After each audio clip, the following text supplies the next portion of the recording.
Buenos días en Nueva York, buenas tardes en España. Les doy la bienvenida a esta edición especial de Explorers en español. Para mí es un gusto que sean en español porque generalmente nuestros eventos de Explorers han sido en inglés. En nombre de la Federación Internacional de Historia Pública les damos la bienvenida y hoy tenemos a dos investigadores españoles que nos van a hablar sobre historia pública, contribución de los movimientos sociales en el conocimiento de los crímenes contra el derecho internacional durante el franquismo. Para los que me conocen, soy Jimena Perry, para los que no me conocen, soy la coordinadora del proyecto Explorers, pero antes de darle la palabra a nuestros invitados, los voy a presentar. Tenemos con nosotros a Matilde Eiroa San Francisco. Ella es doctora en Historia Contemporánea, profesora titular en la Universidad Carlos III de Madrid. Ha sido profesora invitada en la Universidad de Harvard y en diversas universidades británicas y centroeuropeas, en las que ha desarrollado una prolífica investigación. En 2005 fue miembro fundador de la Cátedra Complutense Extraordinaria Memoria Histórica del Siglo XX, en la que permaneció hasta 2012. En la actualidad es vocal del patronato del Centro Documental de la Memoria Histórica. Entre 2016 y 2021 ha dirigido los proyectos de investigación Historia y Memoria Histórica Online, Retos y oportunidades para el conocimiento del pasado en Internet y también Historia, Memoria y Sociedad Digital, nuevas formas de transmisión del pasado. La transición política a la democracia, 1975-1986, financiados por la Unión Europea y el Gobierno de España. Sus principales líneas de investigación están orientadas al análisis del periodo 1936-1975 en España, destacando el estudio de la represión, la política exterior, la historia de las mujeres y de la comunicación. Es autora de numerosas publicaciones científicas en medios de reconocido prestigio. Relacionados con la historia digital y la historia pública, podemos destacar la coordinación de los libros colectivos Historia y Memoria en Red, un nuevo reto para la historiografía, y la transición en directo Narrativas Digitales de una Historia Reciente 2021. Igualmente, es autora del dossier Historia Digital, una apuesta para el siglo XXI, coordinado por la revista Ayer junto a Anaclet Pons en 2018. Y también está con nosotros Sergio Gálvez Viesca, doctor en Historia Contemporánea, jefe del Servicio del Archivo Central del Ministerio de Trabajo y Economía Social. Sergio ha formado parte del equipo de investigación del proyecto Historia, Memoria y Sociedad Digital, Nuevas Formas de Transmisión del Pasado, la Transición Política a la Democracia, 1975-1986, y entre otras colaboraciones y membresías es investigador del Ibero-American Institute of the Hague, así como forma parte de la Section on Archives and Human Rights on the International Council on Archives, SHR-ICA. Perdón si estoy diciendo las siglas mal. Ha sido docente en la Universidad Complutense de Madrid, en la UNED y en la Universidad de Buenos Aires. También es diplomado en Relaciones Laborales, entre otros posgrados, y ha dirigido diversos proyectos relacionados con el proceso de recuperación de la memoria e historia democráticas y la justicia transicional en España. En 2005 fue miembro fundacional de la Cátedra Complutense Extraordinaria Memoria Histórica del Siglo XX, en donde estuvo varios años como coordinador de programas. Tiene tres líneas de investigación centrales, que son las políticas públicas de memoria, la historia del movimiento obrero español en la segunda mitad del siglo XX y el derecho de acceso a los archivos. Además, ha sido autor de medio centenar de publicaciones científicas. Después de estas introducciones, ya tienen la palabra. Y bienvenidos y gracias por aceptar nuestra invitación. Muy bien, pues muchas gracias, Jimena. Lo que vamos a hacer es hablar un poquito. Hablaré yo en un principio y después me seguirá mi compañero, el profesor Sergio Gálvez. Bueno, felicitamos por la iniciativa y agradecemos la invitación a Jimena y a su universidad y, por supuesto, a los responsables de la historia pública, ¿no? Bueno, lo cierto es que la problemática del caso español en relación con ese pasado traumático pues empezó a hacerse un hueco, podemos decir, primero en la agenda política y después en la agenda de los historiadores a principios del siglo XXI. Por supuesto que antes se había hablado del pasado, pero claro, se había abordado con ciertos matices. Por ejemplo, se había estudiado muy poco la experiencia reformista de la Segunda República y el estudio sobre la dictadura de Franco pues, se había hecho con una podemos decir, con una visión muy acrítica, con lo cual pues, esto había implicado que prácticamente todo ese aspecto de los crímenes del franquismo pues, prácticamente había desaparecido de la vida pública. Este olvido pues, ha perdurado durante tiempo. Muestra de ello ha sido el alejamiento de la cuestión de los crímenes y las víctimas de la dictadura durante la transición española a la democracia, incluso en tiempos de la democracia, los primeros años, ¿no?, de la democracia sentada. Entre los historiadores también tuvo su consecuencia, más que nada en la ausencia de líneas de investigación que abordaran ese pasado traumático reciente, aunque desde luego también ayudó el hecho de que los archivos pues, no han estado abiertos para estos temas. Costaba mucho trabajo acceder a la documentación para investigar estas cuestiones. Esta situación cambió en pocos años debido pues, básicamente a 3 factores que nosotros hemos considerado. En primer lugar, el triunfo de la victoria electoral del Partido Popular en el año 1996. Es un partido de la derecha política española, con conexiones políticas y también identitarias con los herederos de la dictadura. Y este triunfo electoral constituyó un factor determinante para que se reactivara la cuestión de la memoria, porque molestó mucho esa actitud, digamos, continuista del relato, casi igual del relato oficial de la dictadura. Un segundo factor muy importante fue la aparición de una nueva generación de militantes de memoria o de activistas de la memoria que dieron forma al actual movimiento asociativo memorial. Es decir, muchos de ellos eran víctimas de la segunda y la tercera generación de crímenes del franquismo, o lo que podemos decir, aquellos que no vivieron la guerra civil y la primera oleada de la política de violencia del franquismo en la década de los años 40. Y bueno, ellos se organizaron tanto para poner nombre y apellidos a sus historias como para también reclamar justicia y su presencia también en los libros de historia como colectivos antifascistas, antifranquistas.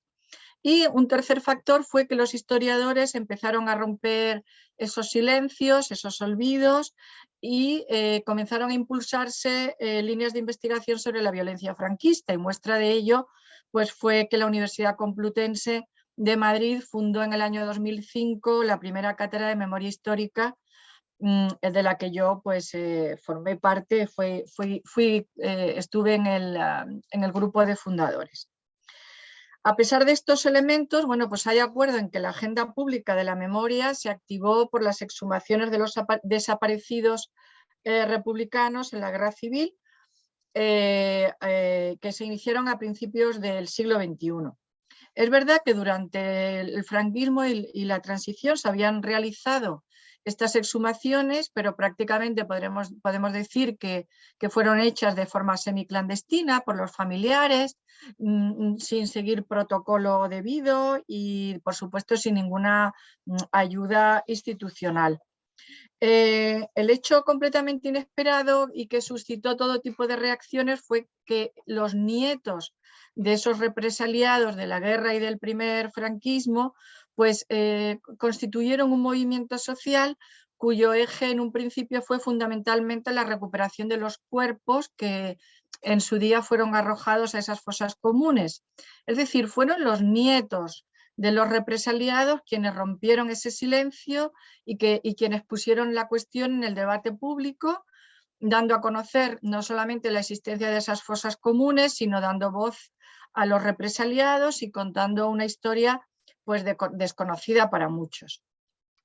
El primero de esos nietos que tuvo la iniciativa en este esfuerzo individual pues, intentó recuperar los restos de su abuelo, fue Emilio Silva, y fue en una exhumación que tuvo lugar en el año 2000 en un pueblecito pequeño de la provincia de León que se llama Priaranza del Bierzo, y pronto se convirtió en una ola que aprovecharon los familiares de las víctimas para reclamar verdad, justicia y reparación, que son los principios del movimiento asociativo memorial. a partir de entonces, tanto Emilio Silva como otros compañeros pues empezaron a recibir llamadas, visitas, cartas de personas de toda España que querían hacer lo mismo que habían hecho ellos, es decir, recuperar a su familiar que estaba desaparecido, enterrado en una fosa común, y también querían reivindicar pues, la memoria, denunciar el silencio y el olvido, ¿no?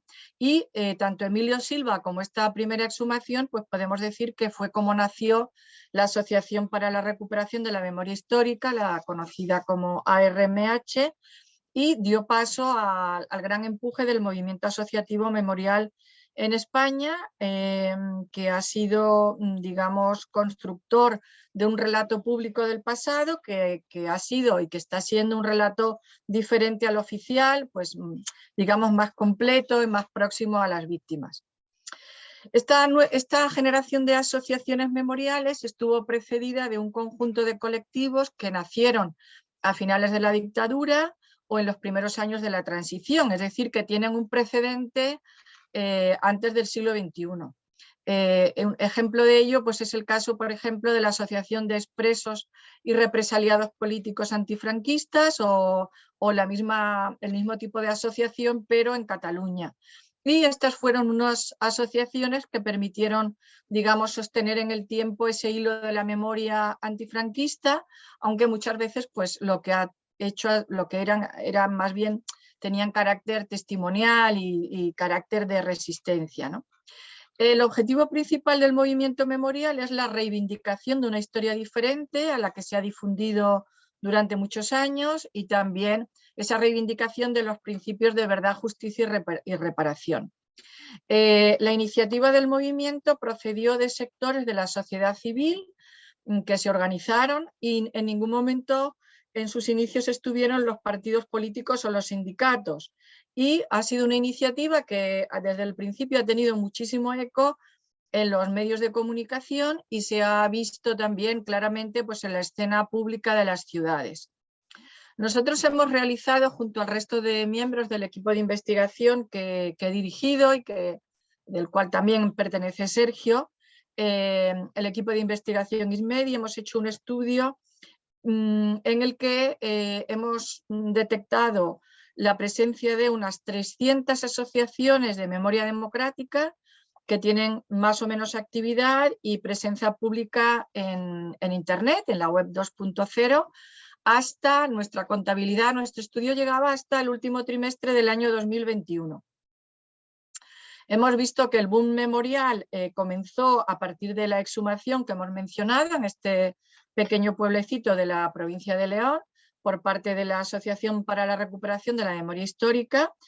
Entre el año 2000 y 2007 más o menos se constituyó el núcleo fuerte de este movimiento asociativo por la memoria democrática, que lo constituyó esta asociación que he mencionado, pero también otras como por ejemplo la Federación Estatal de Foros por la Memoria, todos los nombres, la Asociación de la Memoria Social y Democrática, la Amical de Mauthausen y la Asociación Salvemos Carabanchel y la Asociación Soriana para el Recuerdo y la Dignidad, por citar las fundacionales y las que han sido más activas. Verdaderamente es un tejido asociativo que está vivo, en permanente reformulación, tal como nos indican los resultados de la investigación que hemos hecho.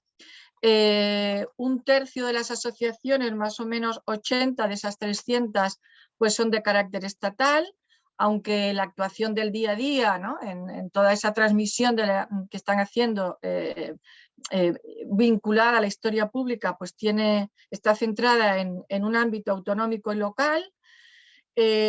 Muchas han también cesado sus actividades desde que nacieron a principios del siglo XXI, a veces porque han conseguido sus objetivos o a veces porque ha habido disputas internas que no han faltado tampoco en el seno de las asociaciones y también porque se han integrado en otras plataformas o coordinadoras de un trabajo conjunto y bueno, pues han entendido que les ha beneficiado. Obviamente el movimiento memorial respeta y apoya, digamos, la realidad objetiva y verificable de la investigación de los historiadores, pero ellos pretenden dar un paso más hacia esa construcción de una memoria social, a la recuperación de las señas de identidad y los valores de las víctimas de la dictadura, y pretenden sobre todo trasladar a la sociedad en ese concepto de presencia en la esfera pública, pues pretenden trasladar a la sociedad la historia de los vencidos, no de los vencedores, sino la historia de los vencidos de la guerra, y desde luego construir un relato más inclusivo y más riguroso, ¿no? Ellos consideran que los historiadores no tienen tanta capacidad de socializar el conocimiento adquirido, que no tienen tantas posibilidades de acceso al público, y por eso digamos que de alguna manera funcionan como un vehículo de socialización de esas investigaciones de los historiadores. Ellos pronto comenzaron digamos, a adoptar estrategias y técnicas propias de la historia pública. Desde luego empezaron a utilizar las páginas web, las redes sociales, a compartir imágenes, testimonios, a marcar lugares de memoria, a diseñar diseñar rutas culturales, y sobre todo una estrategia de trabajo con tecnologías informáticas que propone un nuevo concepto de activismo, de participación, un nuevo concepto de transmisión de la historia. Y obviamente, digamos, es un movimiento que tiene una enorme heterogeneidad, y bueno, pues también realizan muchas actuaciones, y se dedican, bueno, tienen objetivos diferentes que voy un poquito a enumerar ahora, ¿no? Podemos decir que una primera clasificación de estas organizaciones pues sería la siguiente. En primer lugar, hay asociaciones vinculadas a fundaciones o a entidades sociales y políticas, como por ejemplo la Federación de Foros por la Memoria o la Fundación Largo Caballero. Algunas están especializadas, digamos, en personajes concretos de la historia. Un segundo tipo son aquellas que tienen objetivos reivindicativos de colectivos concretos, por ejemplo los exiliados, los guerrilleros, los que estuvieron en los campos nazis, etcétera, y tienen un importante papel en la transmisión de la memoria de estos colectivos. Una tercera clasificación, digamos, que serían aquellas que tienen planteamientos generales de carácter reivindicativo, como la Asociación Víctimas del Estado o todos los niños, la asociación denominada Todos los niños robados son también mis niños. Y finalmente una última clasificación, que son aquellas que están asociadas a un acontecimiento o un lugar conmemorativo local, por ejemplo una cárcel o un lugar de fusilamiento, etcétera. Prácticamente han ocupado, digamos, casi todos los campos de intervención en donde se podían realizar acciones con profunda influencia en el debate público y que constituyen, como he dicho antes, actuaciones específicas de historia pública, ¿no? Por ejemplo, uno de los campos de intervención han sido las exhumaciones, que son un elemento fundamental en el origen y en la constitución de este movimiento para la recuperación de la memoria democrática. Han aprovechado las exhumaciones porque de una manera en la que, digamos, que en las fosas se desentierra la historia y las ideas de los asesinados, se analiza el entorno del lugar de fusilamiento, los datos que ofrece la arqueología forense, que aportan mucha información histórica, y las asociaciones de memoria han asumido este trabajo de exhumar que antes el Estado y otras administraciones públicas pues no habían asumido.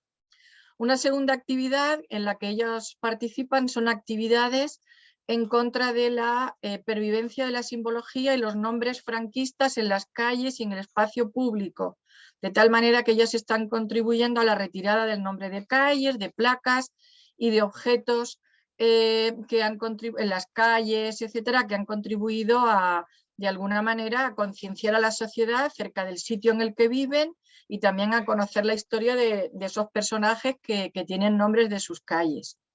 Una tercera actividad ha sido la recuperación concreta de nombres de víctimas. De hecho, hay algunas asociaciones que están desarrollando proyectos de recopilación de datos y nombres de represaliados, y están construyendo microbiografías basadas en la colaboración colectiva, en la aportación ciudadana y, por supuesto, también en datos de archivos, claro.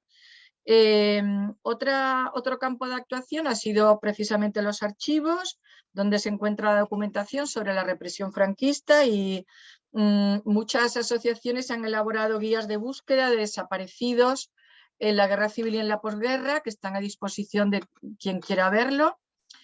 Otro campo de actuación ha sido el reconocimiento público de los colectivos que realizaron un importante esfuerzo y sacrificio contra la dictadura, por ejemplo, la guerrilla antifranquista o los militares que combatieron al lado del ejército de la República, o, por ejemplo, el trabajo forzoso de los presos políticos, etc.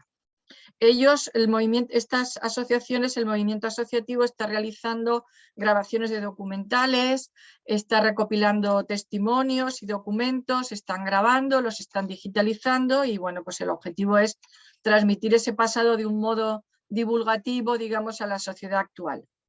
Otro campo de actuación ha sido la divulgación y los homenajes, que es un objetivo fundamental para la reconstrucción de esa memoria colectiva. Y bueno, compaginan homenajes y reconocimientos tanto a individuos particulares como a grupos. Insisto, en este sentido, pues aprovechan estos homenajes para recopilar testimonios orales, señalizar lugares de memoria, insisto, como he dicho antes, construir rutas, etc. Está habiendo un especial interés en recopilar o en analizar el tema de las mujeres, de las viudas, de las compañeras de los presos políticos, mujeres activistas clandestinas que también fueron víctimas de esa represión. Otro campo es desde luego la realización de jornadas específicas donde se dan cita las asociaciones, los historiadores, las instituciones, etcétera, y están haciendo también exposiciones temáticas centradas en aspectos concretos de la violencia y de la represión. Por tanto, podemos decir que la aportación del movimiento memorial a la historia pública de la violencia de la dictadura es múltiple, se ha realizado a través de numerosos canales, siempre de manera compartida, con interactuación, con acceso abierto, han construido mapas interactivos, como he dicho antes, exposiciones virtuales, grabaciones audiovisuales, etcétera, de tal manera que han conseguido compartir y difundir un relato histórico que se conocía ya en los estudios historiográficos, pero no se había difundido suficientemente. Así es que han logrado también elaborar una historia pública incorporando personajes y acontecimientos del pasado que muchas veces no estaban incluidos, no están incluidos incluso todavía hoy en la enseñanza tradicional de la historia y en consecuencia lo que han hecho ha sido poner en cuestionamiento el relato oficial transmitido en la dictadura, pero también en los primeros años de la transición a la democracia. Ellos también han contribuido a, de alguna manera, frenar esa corriente que está habiendo en España, también en Europa, sobre considerar a la memoria histórica como una especie de moda que, bueno, que no tiene mucho sentido, que es cosa del pasado, etcétera, ¿no? De hecho, hemos tenido 7 años, del año 2011 al año 2018, que han correspondido a los años del gobierno del Partido Popular, en los cuales se ha frenado, porque no se concedió ni un dinero, ni un euro de presupuesto, pues se ha frenado todas las actividades relacionadas con la memoria democrática y todavía hoy en día hay 3 comunidades autónomas que no tienen ley de memoria democrática. Es el caso de Madrid, la Comunidad de Madrid, Murcia y Galicia, que están gobernadas desde hace décadas por el Partido Popular, que es, como he dicho en un principio, pues el partido de la derecha política. Así es que con nosotros hemos considerado que este conjunto asociativo, que está compuesto en la actualidad por más de 300 asociaciones, pues constituye un ejemplo representativo de la contribución de la sociedad civil al estudio y a la historia pública de la dictadura.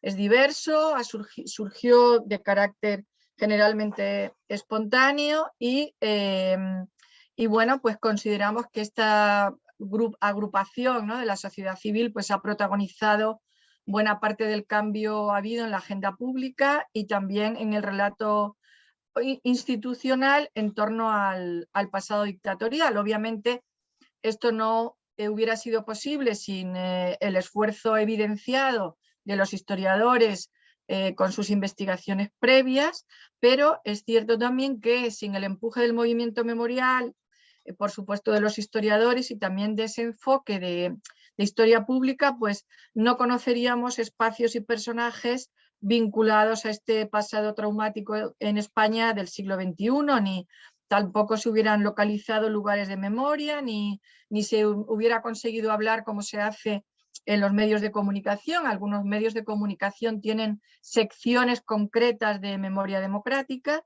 ni desde luego pues, hubiéramos tenido tantos actos públicos de memoria democrática, ni se hubieran expresado esa necesidad de reparar los crímenes de lesa humanidad que se cometieron durante la dictadura.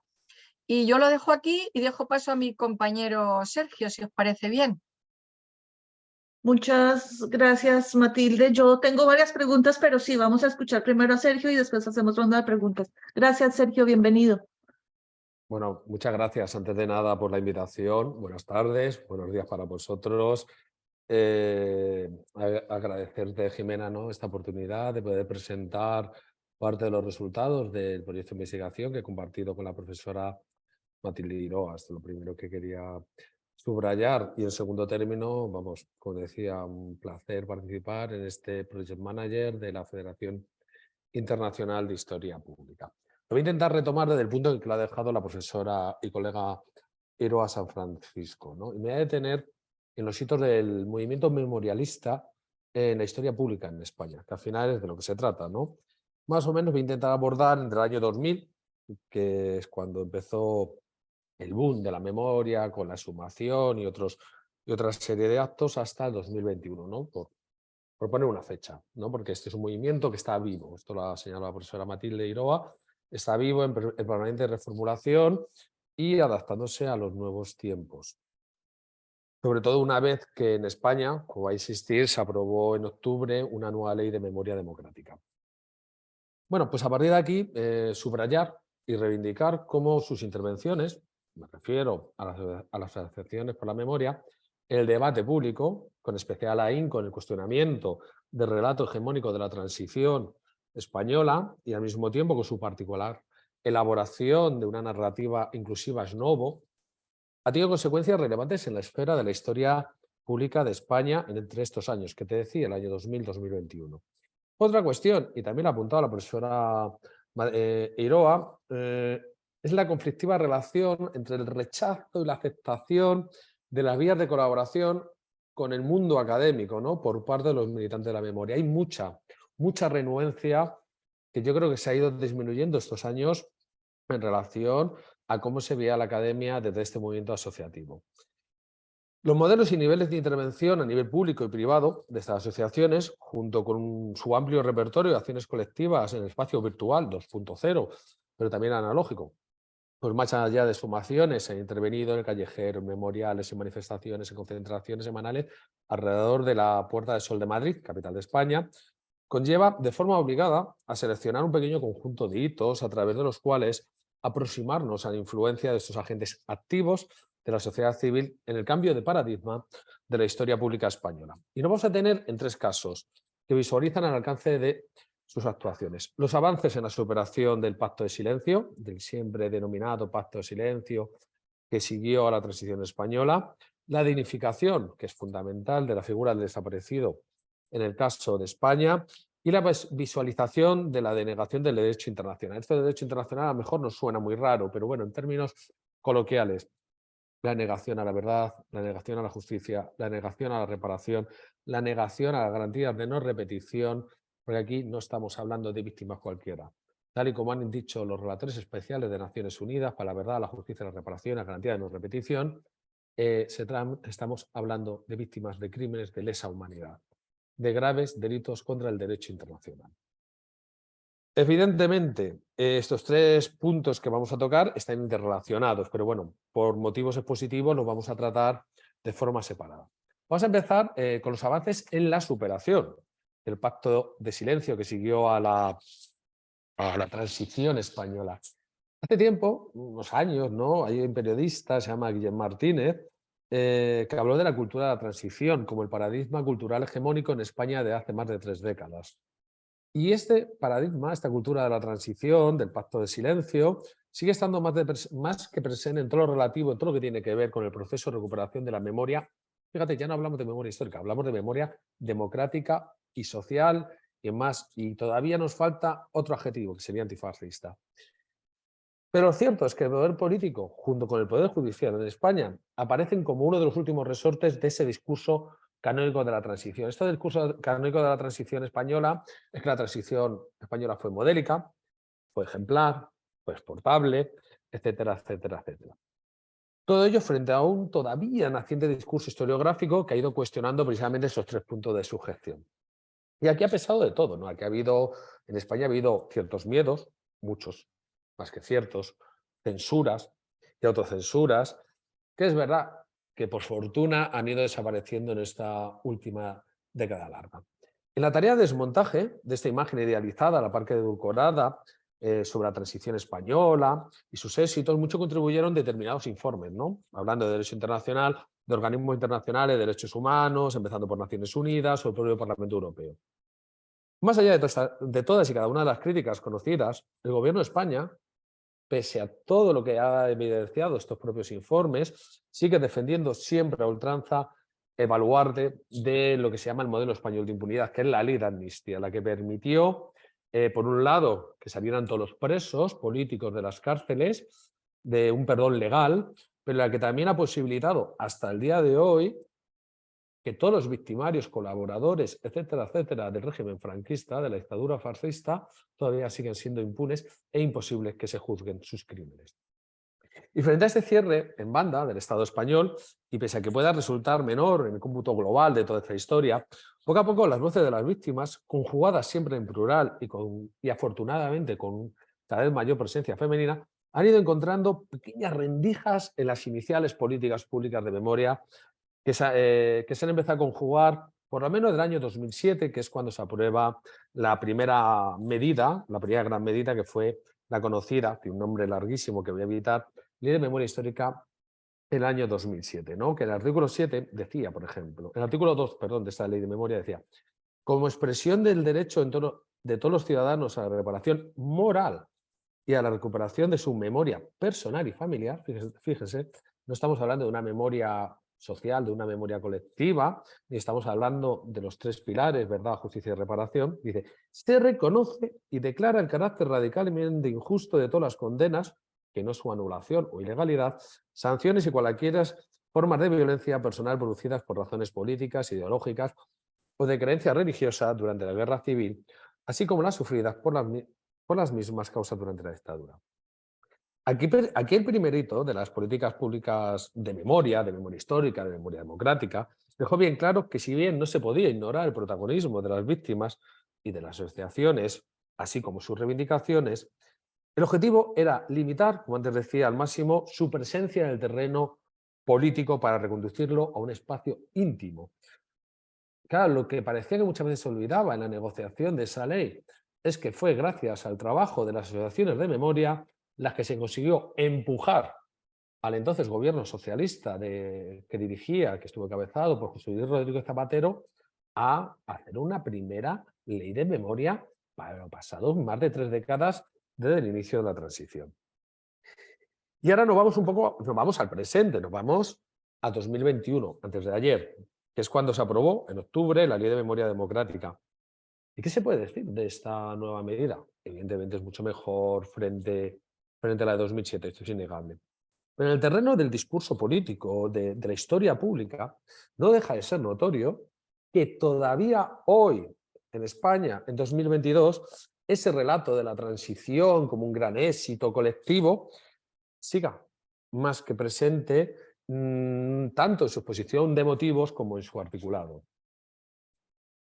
Eso sí, como adelantaba, estamos ante una ley donde se ha hecho evidente, por lo menos, y esto hay que destacarlo, los avances y nuevos consensos historiográficos sobre las vulneraciones sistemáticas de los derechos humanos en España, en la guerra civil, en la dictadura y en parte de la transición.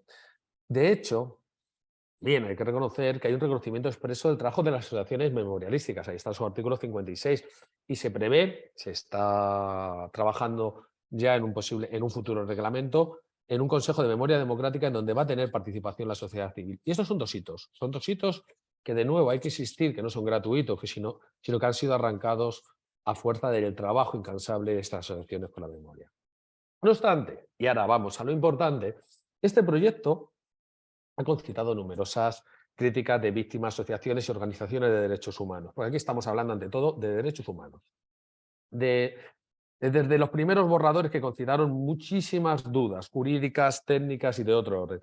Porque más allá de cuestiones como el acceso al archivo que se ha tocado, los problemas legales del proceso de reconocimiento a las víctimas o las dudas que voce el articulado en relación a las exhumaciones, una vez más, desde el gobierno, desde una parte del gobierno, porque ahora mismo en España, para que no sepáis, es un gobierno de coalición entre el Partido Socialista Obrero Español, que es una fuerza socialdemócrata, y luego está Unidas Podemos, que viene de la izquierda más política.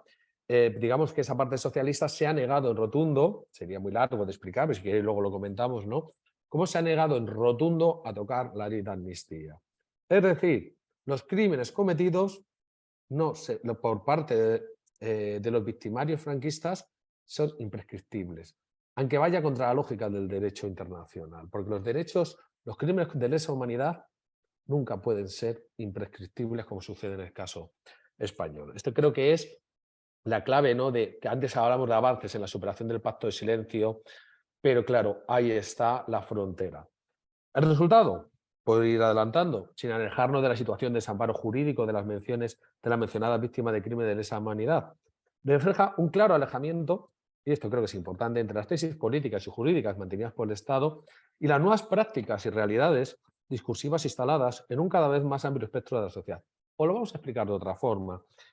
Mientras que en la esfera de la historia pública existe un convencimiento de que los crímenes cometidos durante la guerra civil, la dictadura franquista y la transición son imprescriptibles, estamos hablando, insisto, de crímenes de lesa humanidad, el Estado, junto con el Poder Judicial, siguen cerrándose a juzgar los crímenes del franquismo. Ni siquiera con la Ley de Memoria Democrática se admiten y rara vez instruyen las denuncias de las propias víctimas en un juzgado, como sucede en España en 2023. Y voy al segundo punto.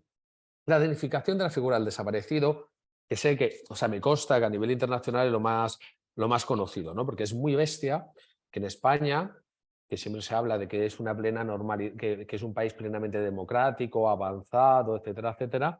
Claro, esas imágenes de que todavía las asociaciones excaven la tierra y saquen a desaparecidos, a asesinados extrajudiciales, claro, se va a esa imagen de plena normalidad democrática, choca y se ve contrastada fuertemente. Os voy a dar unos datos. En un informe del Ministerio de la Presidencia, Relaciones con las Cortes y Memoria Democrática del Gobierno de España, fechado en 2018. No ha cambiado mucho, pero bueno, sí se ha avanzado algo. En tal sentido, contando con un apoyo institucional insuficiente, esto lo reconocía el propio Gobierno de España, y la mayoría de las veces completamente ausentes, del año 2000 y con el impulso de las asociaciones de memoria histórica, se han llevado a cabo exhumaciones en toda la geografía española, interviniendo en 777 fosas comunes y recuperando 9.552 esqueletos. Estamos hablando de una mínima parte de todas las fosas que se calculan que todavía hay en España, sin conocerse, insisto, en muchas ocasiones, ni el nombre ni los apellidos de las personas que yacen bajo las cunetas que están situadas por toda la geografía española. Y evidentemente, nos situamos ante la más radical excepcionalidad de ese modelo español de impunidad. España no solo es que tenga una cuenta pendiente con su pasado y la víctima del franquismo, sino que se trata del único país con miles de desaparecidos en el contexto europeo sin investigar a escala estatal. Aquí, con o sin ley de memoria, Todavía no hay una oficina, por ejemplo, de atención a las víctimas del franquismo.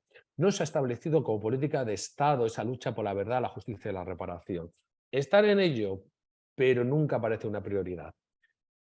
Por tanto, y más allá del componente humanitario, emocional y sentimental que acapara cada exhumación de los desaparecidos de la guerra civil y el régimen dictatorial, el nodo explicativo se encuentra en que la apertura de cada fosa común evidencia la lógica de la política de exterminio, de los crímenes de lesa humanidad, como te decía, ejecutada por el franquismo de forma física e individualizada. De hecho, la tesis de que esta misma política de exterminio del franquismo fuera una acción perfectamente planificada y ejecutada con meticulosidad y un grado de sadismo y falta de humanidad similar a lo evidenciado en los regímenes nazis, fascistas, estalinistas, antes, claro, sin estas pruebas evidentes de los huesos, claro, era una mera hipótesis historiográfica de trabajo, hasta hace 10 años en nuestra historiografía, pero eso sí, cada vez más asentada. Gracias, primero, a los centenares de estudios sobre la represión que han ido descendiendo desde una escala nacional a una escala micro, apoyándose en las fuentes primarias localizadas en los archivos. Y segundo, como antes decía, debido a la evidencia más evidente, a la evidencia material de las centenares de exhumaciones. No solo es que la sociedad civil haya protagonizado buena parte del cambio operado en la agenda pública, y también sobre el relato institucional, porque pese a esa cerrazón del éxito de la transición, eso se ha ido modificando. Hoy nadie defendería que la transición es modélica, exportable, etcétera, etcétera, en torno al pasado dictatorial. Sino que también es de reconocer el esfuerzo evidenciado por un grupo de historiadores ante su prolongado empeño en localizar aquellos documentos de prueba que han terminado evidenciado documentalmente el origen y naturaleza de esta política de exterminio del adversario político por parte de los golpistas de 1936 y el posterior nuevo Estado, por el franquismo. Sin el empuje de la sociedad civil y de estas asociaciones, no estaríamos aquí hablando de crímenes de lesa humanidad y víctimas desamparadas por el Estado español.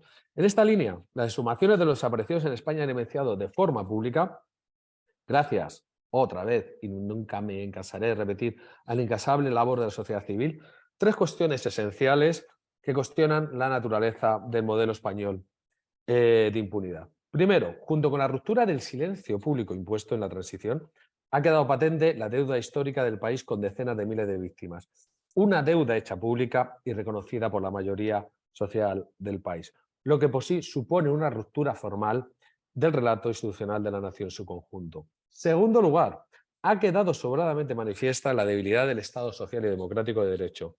Y tal y como han denunciado multitud de organizaciones de derechos humanos, empezando por Amnistía Internacional, el complejo y costoso proceso de exhumaciones sigue estando en su mayor parte externalizado a las asociaciones de la memoria democrática y social.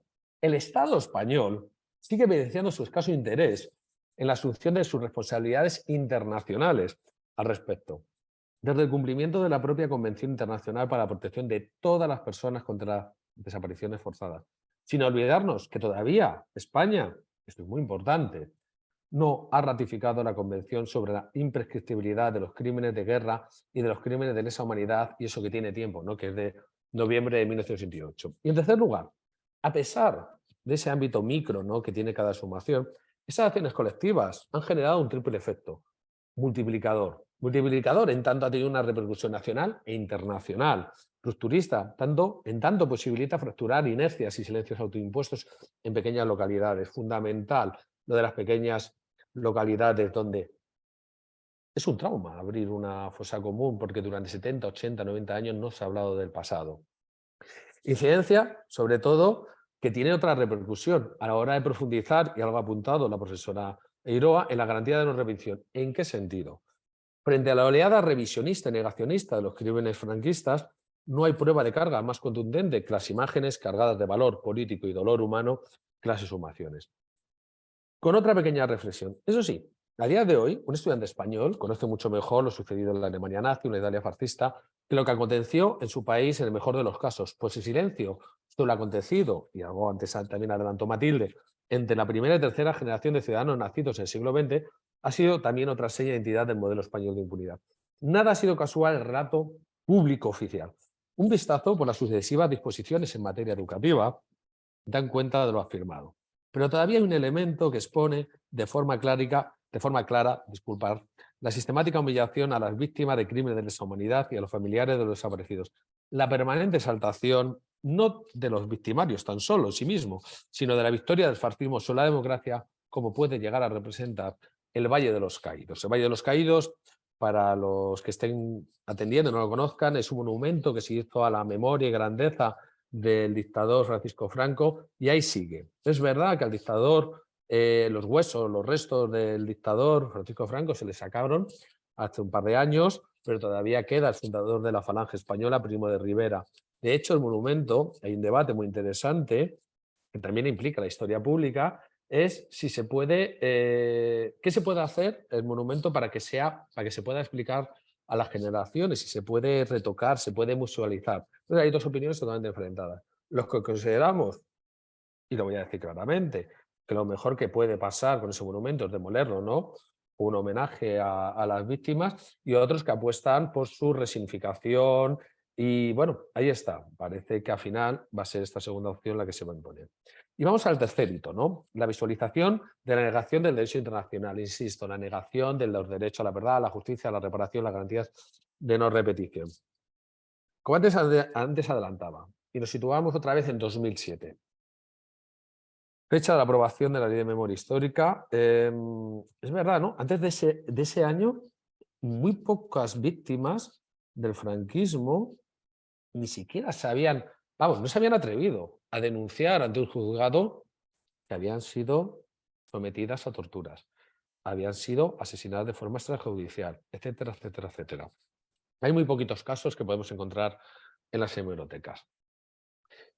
Y es curioso, ¿no? Porque antes que se aprobara, una vez que ya está terminado el trámite de la Ley de Memoria Histórica en el Parlamento, y es que esto tardó, se aprobó, hubo mucha bronca política, y luego tardó varios meses en publicarse en el Boletín Oficial del Estado, es decir, y hasta que no se publica en el Boletín Oficial del Estado no entra en vigor la normativa correspondiente.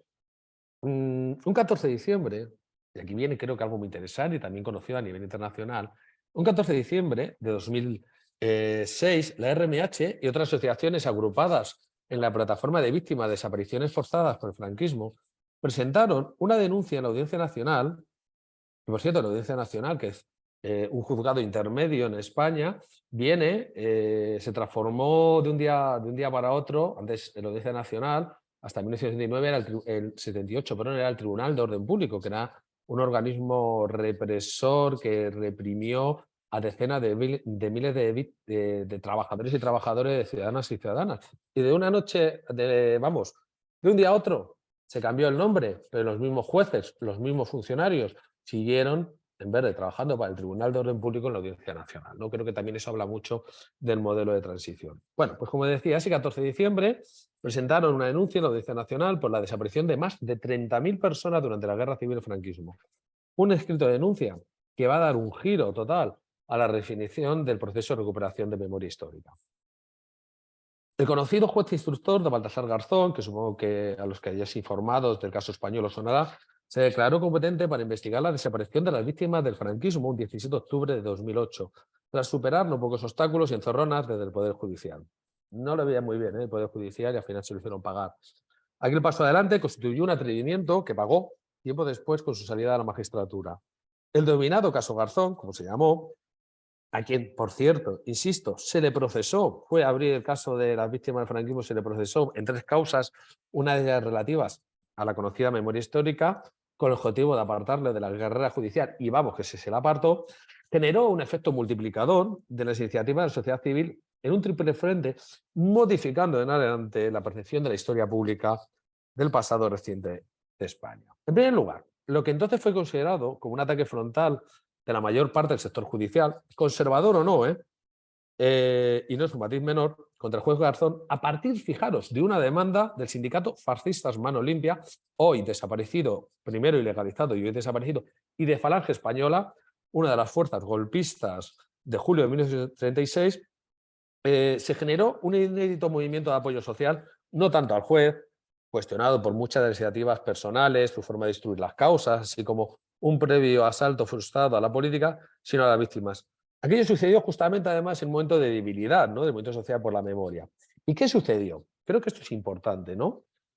Primero, el 23 de abril de 2010, decenas de miles de ciudadanos se manifestaron en diversas ciudades españolas y europeas en contra de lo que se consideró una verdadera caza de brujas contra el magistrado, reclamando ante todo justicia para las víctimas del franquismo. Nunca se había dado un apoyo social tan masivo a la causa de las víctimas del franquismo. En todo el siglo XX y a día de hoy no ha habido una manifestación tan grande como la que sucedió en 2010, de aquí a 2023.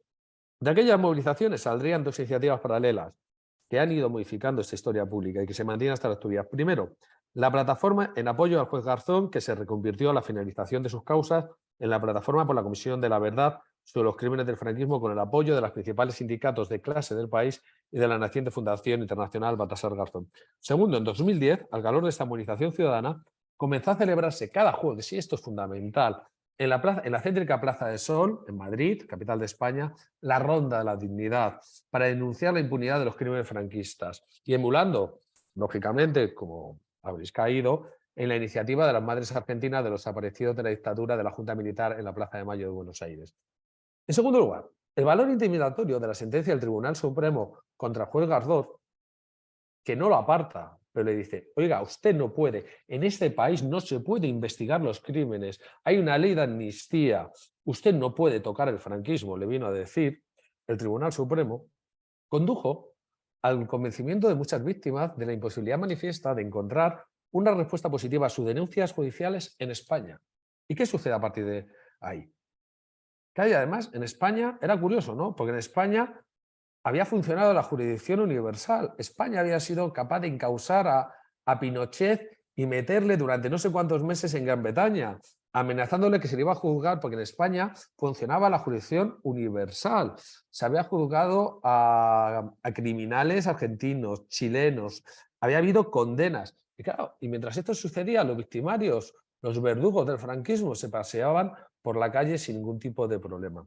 Entonces, claro, esto fue durísimo. Y a partir de ahí, de esa sentencia del Tribunal Supremo, un grupo de represaliados políticos, capitaneados, entre otros, por el abogado argentino Carlos Elot, iniciaron un camino con más dudas que certezas jurídicas, también hay que decirlo, presentando una querella en un juzgado de la capital bonaerense, encargándose de su instrucción la jueza argentina Marina Servini. A partir de entonces, las víctimas se han organizado tanto en la comuna como en la red ACUA. Más allá de lo que pueda acontecer, porque es un proceso abierto, que lleva abierto pues, de 2010, la originalidad y fortaleza de la conocida como querella argentina reside no solo en que las víctimas hayan evitado el enésimo proceso de revictimización al enfrentarse al no de los tribunales españoles, sino que han conseguido evidenciar la indignidad del gobierno de España frente y en contra de las víctimas de crímenes de lesa humanidad. Por cierto, todavía el gobierno español no ha dicho absolutamente nada sobre la querella argentina. Mientras tanto, y voy cerrando el tercer punto, ¿no?, de lo que generó el caso Garzón, para ir cerrando esta intervención. Mientras tanto, otras víctimas y asociaciones no han cesado en su intento de obtener una reparación en los tribunales nacionales. En España, bajo la teórica hipótesis, siempre equivocada hasta el día de hoy, de que, tal y como manda nuestra Constitución, debería haber una primacía del derecho internacional sobre el derecho interno. Esto no es así. La lista de denunciantes es larga. El caso de la revisión de la condena a muerte, todavía por un tribunal militar, del poeta Miguel Hernández. La denuncia de las víctimas de las torturas de los funcionarios españoles de la Brigada Político-Social. La fosa de los maestros, lo acontecido recientemente con la emisión a trámite por parte del Tribunal Constitucional del recurso de amparo presentado por el dirigente comunista Gerardo Iglesias, víctimas de duras torturas en España durante el franquismo. Y todas y cada una de ellas han terminado con el mismo resultado. Los crímenes del franquismo, en resumen, no son juzgables. Ahora, al parecer, se van a poder investigar con la nueva Ley de Memoria Democrática, pero todo es un futuro que no sabemos si sucederá o no sucederá. Y voy a ir concluyendo.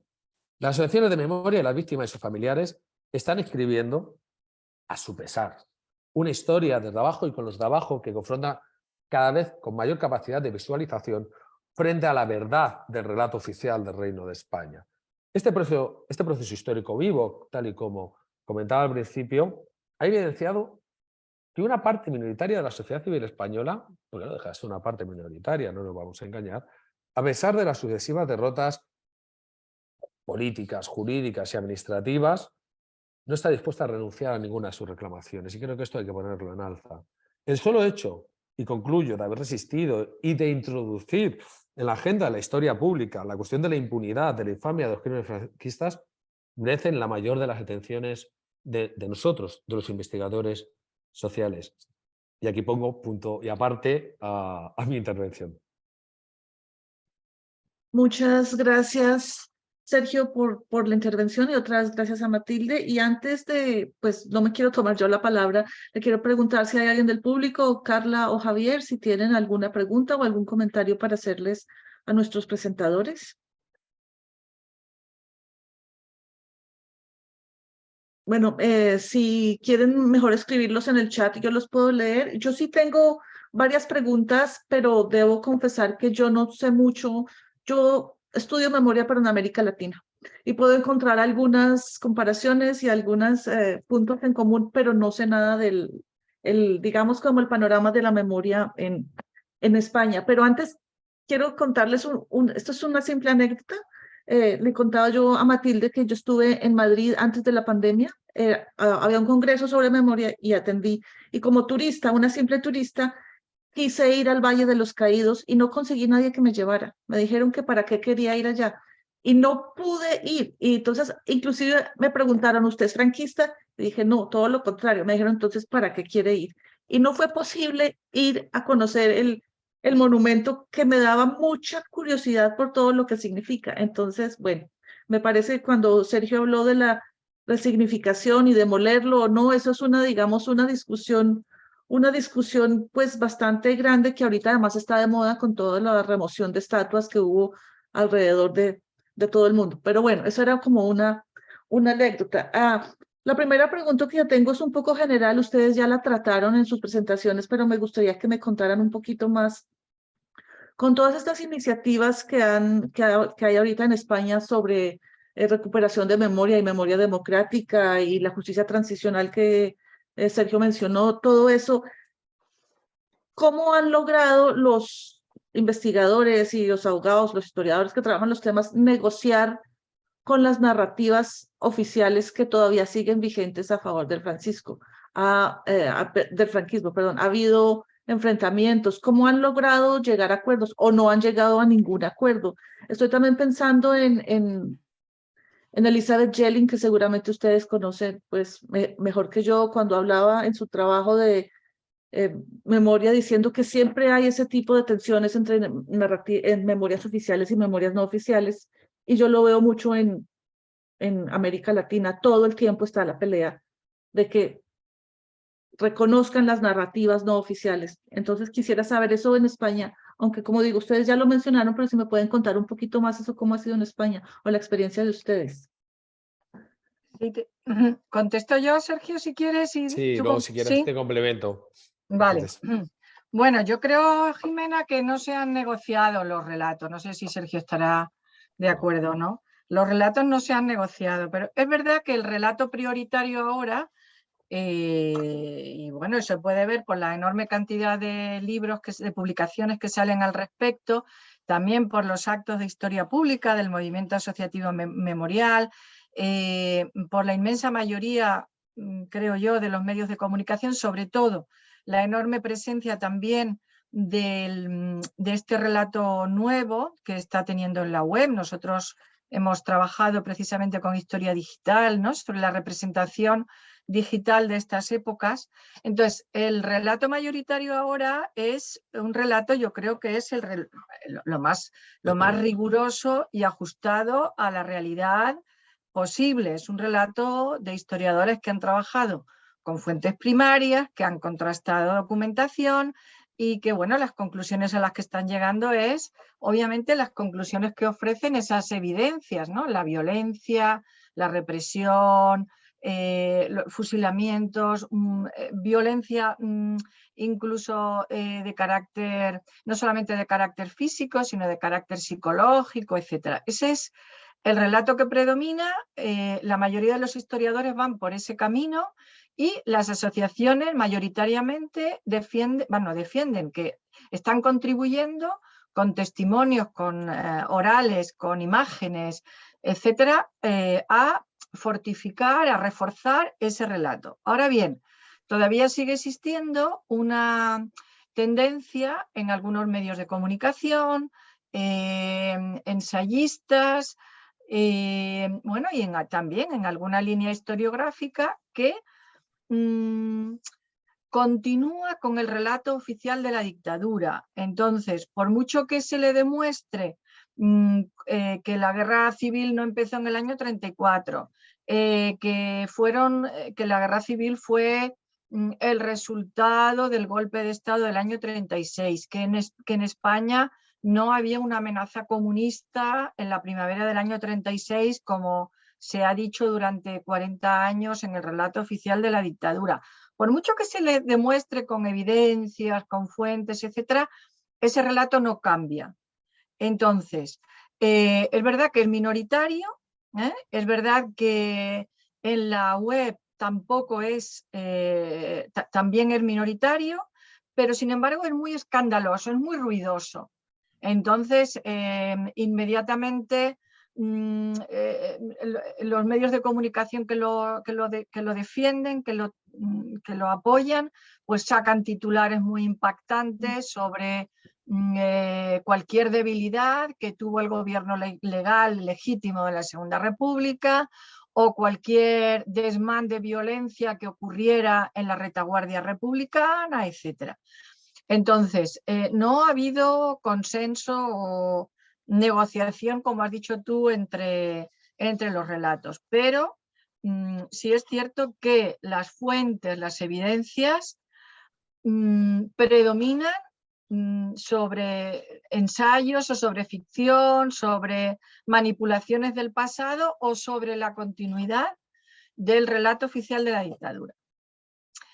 Nosotros, por ejemplo, en la base de datos que hemos construido, fruto de nuestro trabajo de investigación, pues fíjate que estos relatos continuistas del de la dictadura se manifiestan en Internet y en todo lo que tiene que ver la esfera pública bajo conceptos como la otra memoria, la otra historia. Generalmente son páginas web que se las distingue muy bien porque no mencionan las fuentes en las que se basan. Todas tienen un componente incluso de apoyo religioso. Hay una página web muy curiosa, muy interesante, que es, no me acuerdo exactamente cómo se llama ahora el nombre, os lo puedo facilitar el enlace. Es algo así como Francisco Franco Santo o algo así, en el cual se explican los supuestos milagros que hizo Francisco Franco. Es decir, claramente se ven en la web, a poco que uno entienda de chequear la credibilidad y la fiabilidad de los sitios en Internet, claramente se da uno cuenta que no son fuentes, que no están basadas en fuentes contrastadas, en fuentes fiables, ni nada de esto. No aportan nada nuevo, son la continuidad del relato de la dictadura. Y tienen una particularidad también, el escrito de los historiadores que siguen esta tendencia, y es que muchos de ellos se basan en fuentes construidas por la dictadura, ¿no? La causa general, por ejemplo, o incluso la prensa de los años de la dictadura, pero no contrastan esos datos con otras fuentes. Por tanto, claro, siguen las mismas fuentes que la propaganda de la dictadura distribuyó. Entonces, concretando tu pregunta, no hemos logrado negociar los relatos, Jimena, no se ha logrado negociar porque hay, hay dos tendencias clarísimamente, pero yo creo que la mayoritaria ahora mismo y la que mejor se puede ver, comprobar si es cierta o no, es aquella que está basada en las fuentes rigurosas, contrastadas, etcétera. Gracias, Matilde. Me gustaría añadir enlazando con lo que ha dicho Matilde, tres cosas que ha pasado en España y creo que merecen una reflexión larga. Aquí no puede ser larga por motivos obvios, ¿no?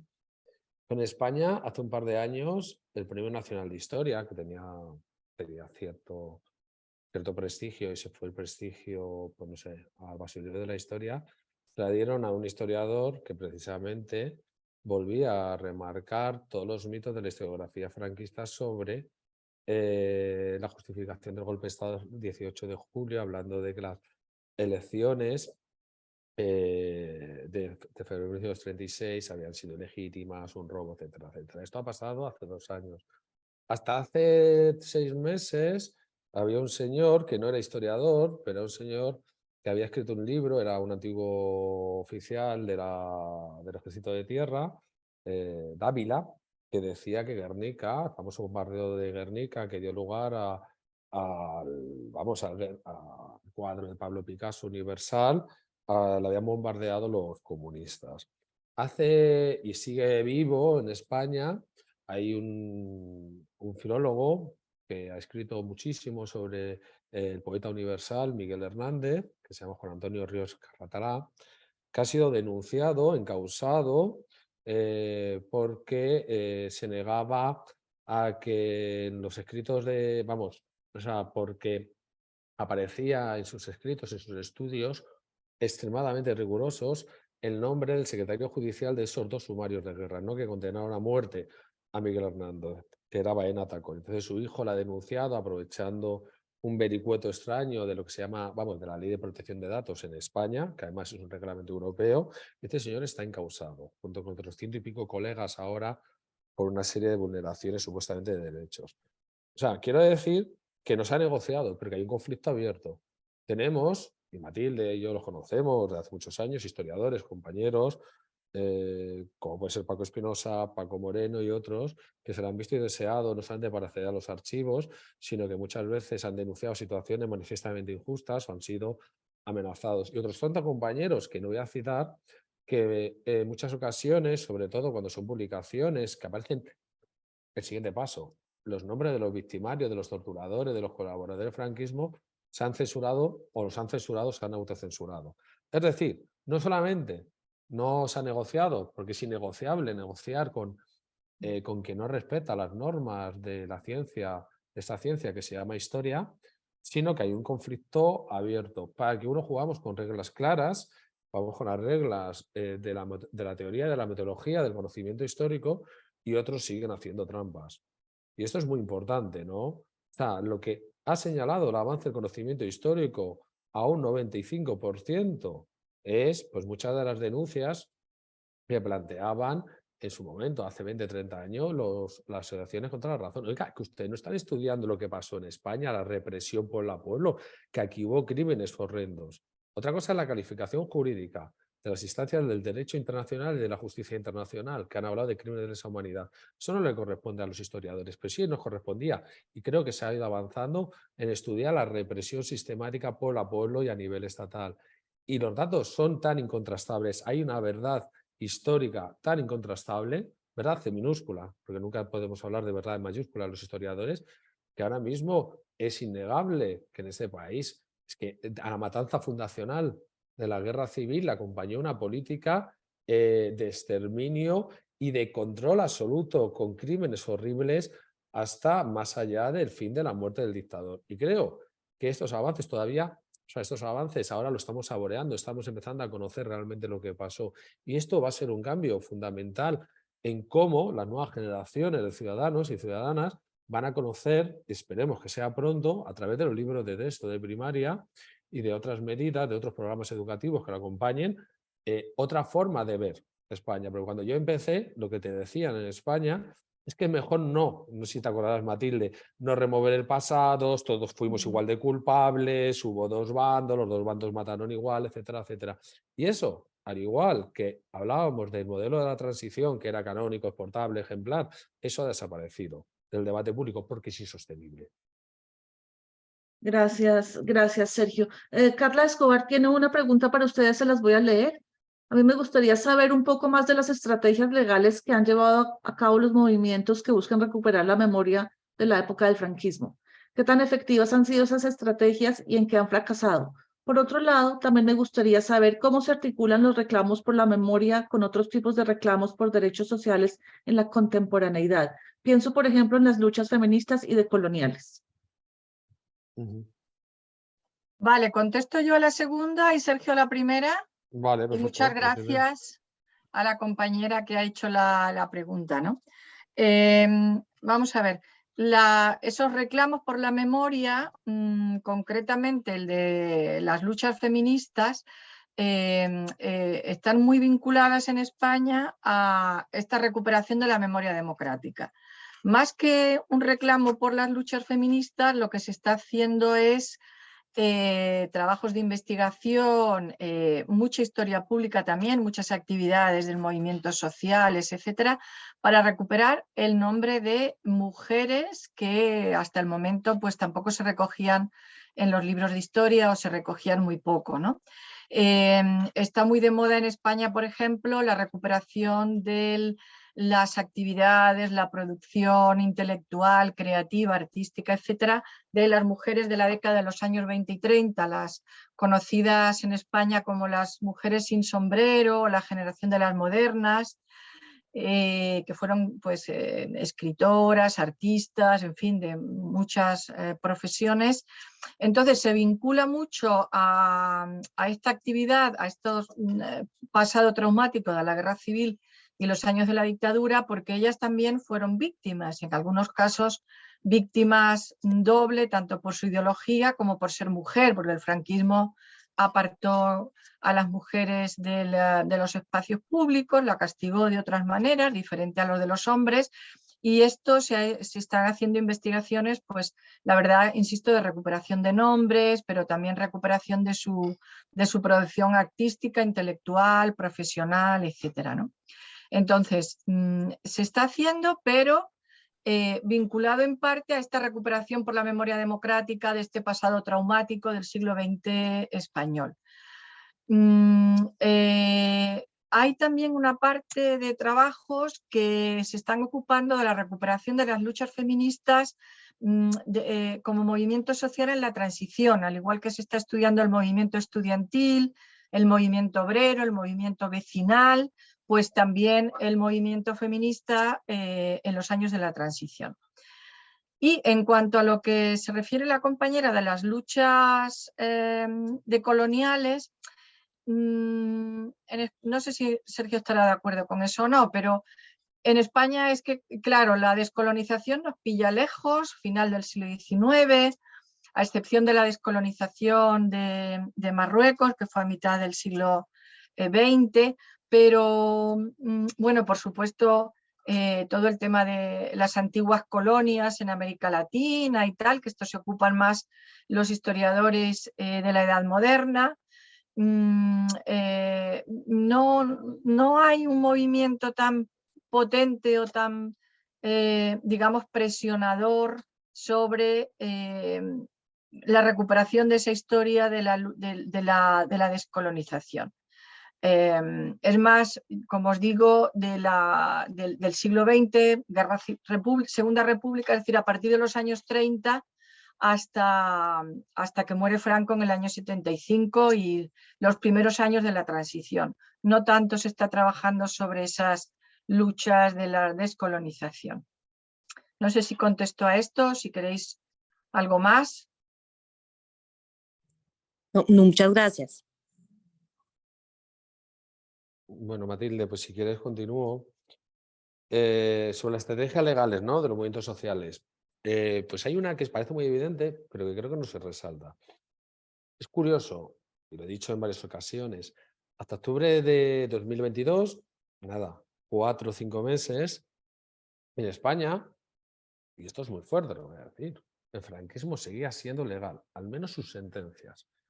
Afortunadamente, con la nueva ley de memoria democrática, y esto ha sido gracias a la presión de determinados grupos políticos y evidentemente de la mayor parte de los movimientos sociales por la memoria, se ha conseguido dejar muy claro que las sentencias de los organismos jurídicos del franquismo no es que sean ilegítimas, algo que se decía en el año 2007, sino que son ilegales de pleno derecho en un Estado democrático.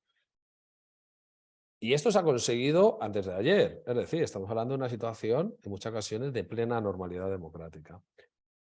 Lo comentaba, por otro lado, lo que ha sucedido, ¿no? En otros ámbitos, ¿no? A nivel legal se ha intentado encausar a los criminales, a los verdugos, a los victimarios, a los colaboradores de la dictadura, tanto a nivel internacional como a nivel de España. A nivel de España, con el cerrajón del Poder Judicial. A lo mejor el franquismo es investigable, pero no es juzgable. Es lo que te viene a decir la ley de memoria democrática, y además con el Código Penal que tenemos no se ha movido. Y además es curioso, ¿no? Porque ahí se ha presionado de todas las formas posibles, juristas, los propios abogados de las asociaciones, y es como el parapeto protector, ¿no? De ese modelo español de impunidad. Luego se ha avanzado en muchísimos sitios a nivel legal. Puede parecer sencillo si uno piensa lo que había unos años atrás, lo que ha pasado, pero se ha tenido muchas veces que ir inventando el camino legal, sobre todo por parte de los abogados de estas asociaciones, porque no estaba nada hecho. Las políticas públicas de memoria democrática en España estaban en pañales, naciendo, ¿no? Y ahí, por ejemplo, se ha hecho un trabajo brutal en todo el tema de la nomenclatura del callejero franquista, todavía muy presente. Todavía en España hay nombres de pueblos, algunos no tan chiquitos como os podéis imaginar, que siguen teniendo referencias a la nomenclatura o exaltación de la dictadura franquista. O sea, que estamos hablando de cosas serias.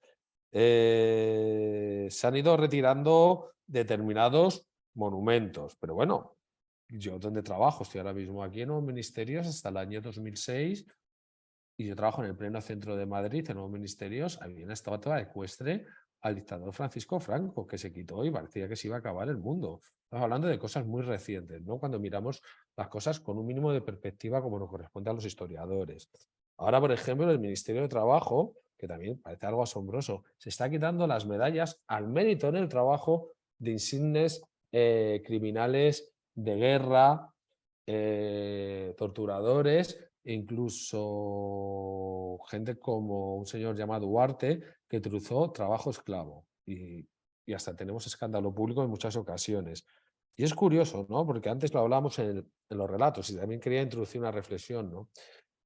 Otra reflexión, ¿no? Hablamos de los relatos, que los relatos no se negocian, no se han negociado. Ha habido una verdad histórica que se ha ido imponiendo en base al conocimiento histórico. Y es curioso, ¿no? A cada avance de la memoria democrática a nivel legal, a nivel político, al nivel que sea, pero también a nivel social, viene una contraofensiva, ¿no? Una contraofensiva muy preocupante, propia, y esto lo dicen los relatores especiales de Naciones Unidas, propia del negacionismo y el reversionismo. Y por poner el ejemplo, ¿no? Ahora que estoy en el trabajo, a menos de 100 metros donde yo estoy, el alcalde de Madrid, José Luis Almeida, hace unos meses instaló una estatua en homenaje a la Legión. La Legión, para lo que no sepáis, es un cuerpo paramilitar, militar, vamos a dejarlo así, cuerpo especial de las fuerzas de tierra, del ejército español, que hizo auténticas bestialidades durante la guerra civil. De hecho, el recuerdo de algunos de sus oficiales, como Millán Astray, es parte de las pesadillas más bestias que podéis imaginar de crímenes a nivel internacional. Y ahí lo tenemos. Una pura provocación, porque además es una provocación porque este monumento está situado a no más de 50 metros del símbolo de la Constitución española. Con esto, ¿cuál es la reflexión? ¿No? Pues que se pueda avanzar a nivel legal, ¿no? Con gran esfuerzo, con un esfuerzo que muchas veces es titánico y que es poco reconocido, y al mismo tiempo hay una reacción por parte de otros poderes. Martínez Almeida forma parte del Partido Popular, es alcalde por el Partido Popular, apoyado por la ultraderecha. Y nada, y ahí ves, ¿no? Que creo que también es una reflexión a cada avance que se hace en términos de justicia, de memoria, pues siempre hay una parte de la sociedad que está, no es que se abstenga, que está totalmente en contra e intenta, no es en contra de programar, sino lo que es peor, hacer daño a las víctimas, ¿no? Esto se llama revictimizar a las víctimas de crímenes de lesa humanidad. Estamos hablando de cosas gravísimas. Lo digo no por eso, ¿no? Que se avanza, pero también está la contraofensiva. Y creo que es un punto muy interesante para los historiadores, pero muy desagradable para las víctimas de crímenes de lesa humanidad, que es lo que estamos hablando, como decía, del primer minuto. Muchas gracias, Sergio y Matilde. Yo tengo una pregunta ya, la última, una pregunta muy corta y como muy técnica. Ustedes hablaron de una labor grande que han llevado a cabo de digitalización de archivos. ¿Esos archivos que ustedes han digitalizado son públicos? ¿Se pueden consultar? ¿Hay un website donde uno pueda ir y mirar? No, no hemos digitalizado archivos, Jimena, tal vez me he Ah, explicado mal. No, lo que hemos hecho es una base de datos, como sabéis, ok. con el software de Omeka, donde hemos recogido todas las representaciones digitales de Oh, ok. guerra civil, franquismo y también de transición a la democracia. Entonces, es una base de datos que está recogida en el portal Hispana, en el portal Europeana, está también Ok. recogido por la Biblioteca Virtual Miguel de Cervantes. Si quieres, pongo en el chat la dirección, Sí, por que la favor. voy a poner ahora mismo para que, para que se quede grabado. Un momentito. Porque debió ser Vale. una labor titánica esa. Sí, hay como en guerra civil y franquismo, espérate, voy a poner también el de transición a la democracia. En guerra civil y franquismo hemos recogido como unos 2000 y pico representaciones digitales, y sobre transición hemos recogido unas 1000 o algo así. Ya ha parado bastante, ¿sabes? Hubo un boom de, bueno, pues de las asociaciones memoriales, pero también de fundaciones, de individuos particulares, en fin, de muchos emisores diferentes, también de las instituciones públicas como archivos que están digitalizando fondos. Entonces nosotros las hemos recogido ahí. Si pincháis y lo veis, ofrece esas posibilidades que tiene el software de Omeka, que está dividido por exposiciones, colecciones, etcétera. Hemos hecho exposiciones virtuales sobre mujeres, respondiendo también a la pregunta de Carla, sobre guerrilleros, sobre el exilio, sobre lugares de memoria también. Tenemos exposiciones virtuales hechas. También en la segunda que os he puesto en el chat, que es la base de datos sobre transición, hemos hecho exposiciones virtuales sobre la violencia en la transición, sobre los partidos de izquierda que se legalizaron en la transición, sobre mujeres en la transición, y ahí está lo del movimiento feminista a lo que antes me refería, contestaba a la pregunta de Carla. Entonces, lo que hemos hecho ha sido recuperar esas páginas web, blogs, redes sociales, newsletters, ¿qué más? Plataformas así de ese tipo, ¿no? De los distintos géneros de Internet, los hemos recogido. En alguna ocasión que hemos presentado comunicación en congresos de historia pública, por ejemplo uno que va a haber ahora en Austria, se nos ha rechazado la comunicación porque según un evaluador decía que no explicábamos bien cuál era la tendencia ideológica de la recogida de esos materiales. Entonces, no ha habido ninguna tendencia ideológica porque en esos materiales tenemos recogido también, como decía antes, todas las representaciones virtuales de la denominada La Otra Memoria en España. O sea, ahí vas a ver la representación virtual de la página web de la Fundación Francisco Franco, de esta que os decía antes, de la propuesta de nombrar santo y beato a Franco, páginas web de Falange Española que glorifican al dictador. En fin, nuestro objetivo en los proyectos ha sido ver cuál es la representación digital que está desarrollándose en torno a estas tres épocas: guerra civil, dictadura y transición a la democracia, independientemente de su tendencia ideológica. Por eso te decía antes, cuando tú preguntabas por el acuerdo entre los historiadores, por eso te decía antes que la mayoría, y en las representaciones digitales también, la mayoría se muestra, o sea, lo que muestra es el relato basado en fuentes donde obviamente lo que se demuestra es la violencia ejercida contra los vencidos, ¿no? Y te lo decía considerando también que nosotros hemos recogido esas representaciones digitales que son todavía de una tendencia favorable a la dictadura. O sea, no ha habido ninguna ninguna intencionalidad de dejar excluidos a las representaciones digitales favorables a la dictadura, todo lo contrario, o sea, toda la representación digital se ha recopilado, se ha analizado a través de esta clasificación universal del Dublin Core y bueno, se ha hecho con el mayor rigor posible atendiendo a unos estándares de clasificación de recursos digitales, o sea que los tenéis ahí. Si tuvierais alguna duda o quisierais más adelante bucear en las páginas web y comentar sobre ellos o en fin, o que tengamos otra conversación con vosotros sobre esto, pues estamos encantados de explicar cómo lo hemos hecho, etcétera, ¿no? Entonces, bueno, pues no es un archivo digital, Jimena, es la Disculpa, sí. recopilación de las representaciones digitales sobre los 3 periodos.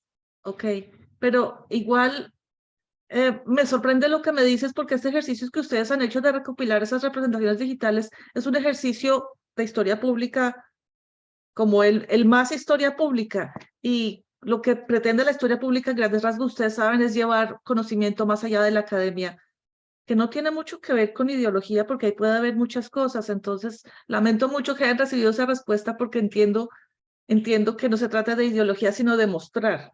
Sí, Hacer visibles cosas, que es un ejercicio de historia pública, que me sí. parece a mí además súper interesante por todos los recursos digitales que ustedes están utilizando ahora. Sí, gracias. Mostrar, presentar, pero siempre, pues esto lo decimos mucho el archivero, el documento no puede ir por sí solo, tiene que ser contextualizado en su producción, quién lo ha producido, en función de qué y con qué objetivo, ¿no? Esto es clave. Y los historiadores, pues otro tanto, tenemos que interpretar qué es ese documento. Los documentos nunca son neutrales, ¿no? Y nosotros tampoco somos neutrales, nosotros creo que queda claro, ¿no? Y claro, que eso está bien explicado en la base de datos y que supone un repertorio, yo creo que único a nivel estatal, en el caso español, y una herramienta además pública, disponible, como no podía ser de otra forma, a cualquier usuario o investigador que la requiera. Pues muchas gracias por aceptar esta invitación. Me queda sonando mucho que hagamos otra sesión sobre los recursos digitales, que me parece además muy interesante porque en este espacio de Explorers hemos tocado poco el tema de los archivos digitales.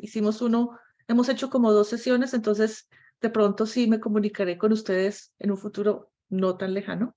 Quiero agradecerles de verdad por haber estado presentes, a las personas que asistieron.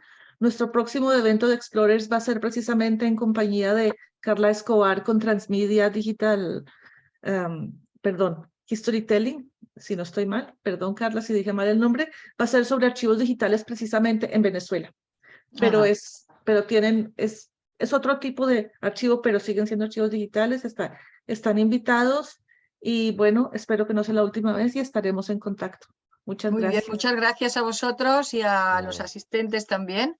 Y a ti por la organización, que has sido muy amable y has estado siempre muy atenta con nosotros. Así que, pues muchas gracias. Me uno a los agradecimientos, Jimena.